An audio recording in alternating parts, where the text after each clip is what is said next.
Jared Polin, FroKnowsPhoto.com, and this is your Photo News Fix.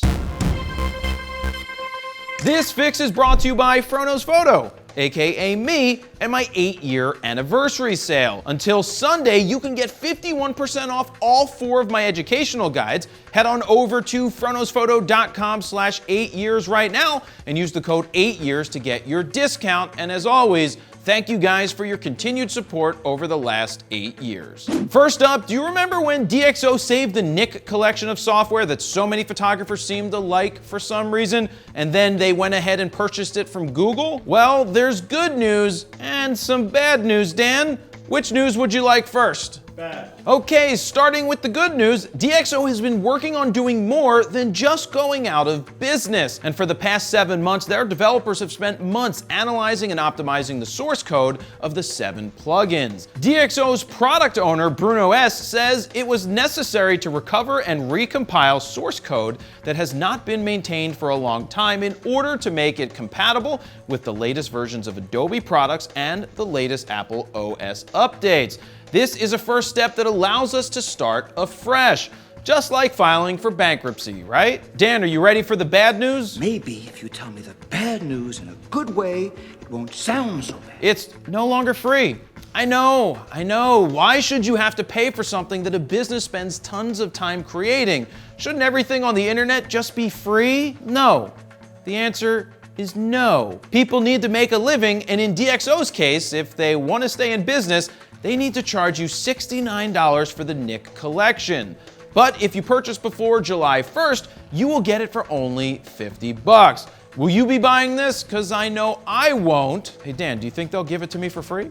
Do you love your big boy cameras and lenses, but when traveling, wuss out and say you wish you had something smaller and lighter, but with the same quality of your higher end camera? Question mark? I get it. You want the perfect travel camera with a big zoom, quality glass, largest sensor, electronic viewfinder, tons of frames per second, 4K video, amazing autofocus, and more. If only someone would release such a camera. Sony just did. All right, Sony just announced a major overhaul to their RX100 lineup with the introduction of the RX100 Mark VI. In the same exact small form factor of the Mark V, they squeezed in a 24 to 200 millimeter equivalent zoom lens. Sony described the camera as having, and I quote, 2 lenses worth of interchangeable lens. What the f does that mean? Sure, you have a 24 to 70 and a 70 to 200, but this zoom is not a straight 2.8, so it's not a valid comparison. Sony says the impressive new lens on the RX100 Mark VI maintains a large aperture throughout the entire zoom range. Now, I call this statement alternative facts, because the Mark V actually had a wide aperture throughout its 24 to 70 range of 1.8 to 2.8, and at 70 millimeters on the new camera, it's around f4. I get it. They squeezed a huge zoom into a small form factor and kept it 2.8 to 4.5, which isn't terrible, but it's certainly not wide throughout the entire range, at least in my opinion. On top of the new zoom lens, they updated the way the EVF pops up and goes down with a single press of a button, which is so much easier than the old way. There are 315 phase detection AF points that cover 65% of the frame, which helps when you're shooting 24 raw frames per second. It's true, it shoots 24 frames per second in continuous autofocus. Oh yeah, I almost forgot the most important spec, the cost. It's not bad, it's truly not. It's only $1,200. So either way you look at it, it's going to lighten your pocket. Get it, Dan? Lighten your pocket because you're not carrying around all that heavy gear and you no longer have $1,200? It's a good joke. If you'd like more specs on this camera, check out the description down below for a link to my Sony RX100 Mark VI preview video. By the way, Steven and I had a chance to take this camera out for a spin in Central Park in New York City yesterday, and we will have a real-world review as soon as possible. But my quick take on it is, it's fast focusing with a long zoom and fits in your pocket, but it all comes at a hefty price. Now, would you fork over $1,200? And finally, after more leaks than the White House, Canon has announced not 1, but 2 new 70-200 lenses. First, we have a fully redesigned 70-200 f4 LIS with numerous updates.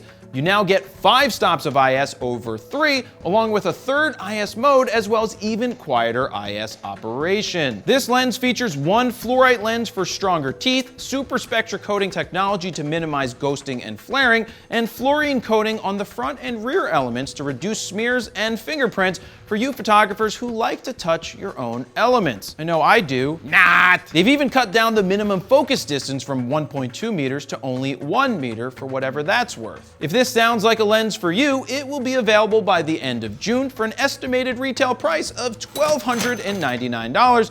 Or Dan, they could just go buy the Sony RX100 Mark VI and have $100 left for pizza. I called the pizza dude. All right.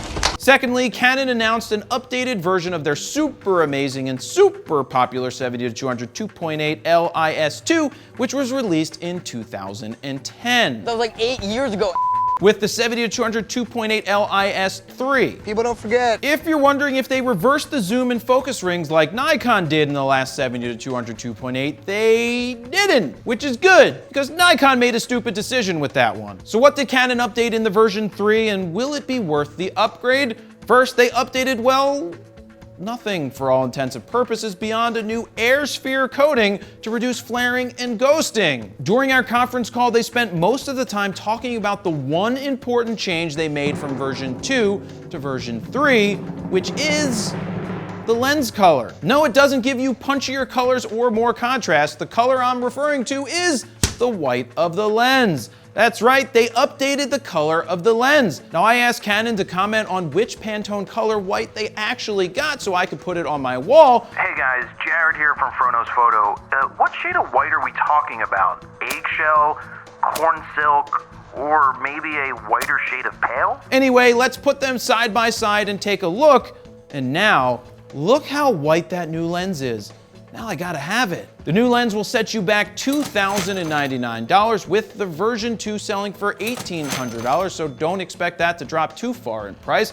And my question to you, is it worth the extra money for the upgrade? Probably not, unless you must have the new white paint. And there you have it. That's your photo news fix this time around. To check out the last photo news fix, go ahead and click on the screen right here.